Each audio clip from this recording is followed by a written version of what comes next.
Hello, thanks for taking some time to learn how to work with interactive housing analytics. This tool was made to empower real estate pros to quickly learn about and share local housing data. Let's hit the basics. Start at the Area tab. You can compare up to 4 geographies for study. You can type an area, scroll through the list of available areas, or search by one of the geographic filters. We'll start with one area. Housing variables are located just below areas. All is the default, but let's choose a few specific ones.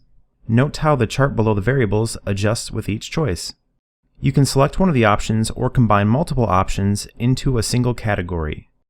Variable categories can also be separated with the split arrow breakout icon next to each variable name. When split, the chart displays variable segments individually, not combined, which is a nice way to compare differences side by side. No more than 6 categories can appear on a chart. Chart elements can be toggled on and off from the chart's legend. Chart rescaling is automated. Some variables have automatically calculated ranges. Select Custom to create unique ranges for applicable variables.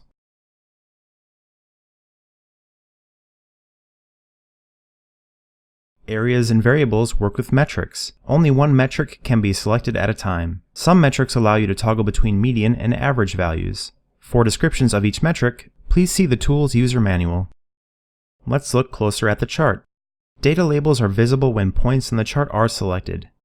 To the right of the chart are quick facts for the most recent value and year-over-year change for the criteria selected in a collapsible view. The chart's y-axis is derived from the metric. The x-axis is time. Below the chart's x-axis, areas and variable filters are displayed. Chart data can be displayed in multiple formats. For bar charts, the maximum allowable years for historical comparison is 3. Data labels are always visible for bar charts. Let's define our time frame and time calculation. The time frame is simply the amount of time you want to look at, with max being as far back as reliable data exists. For time calculation, you can select monthly or rolling values. Rolling values represent that amount of activity at each data point, so the selected month's total and the 11 months prior. Rolling values are good for smoother trend lines and small sample sizes. Let's go deeper into the power of this tool. Add 2 more area tabs. The tool defaults to multi-tab filtering, meaning all areas display the same variables as the active area tab.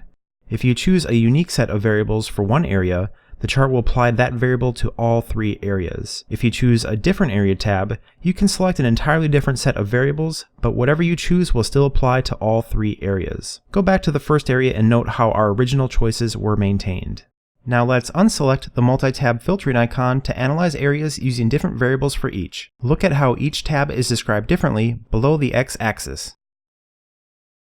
For further answers about this unique interactive real estate analytics tool, please check the user manual. That about covers it. Happy researching.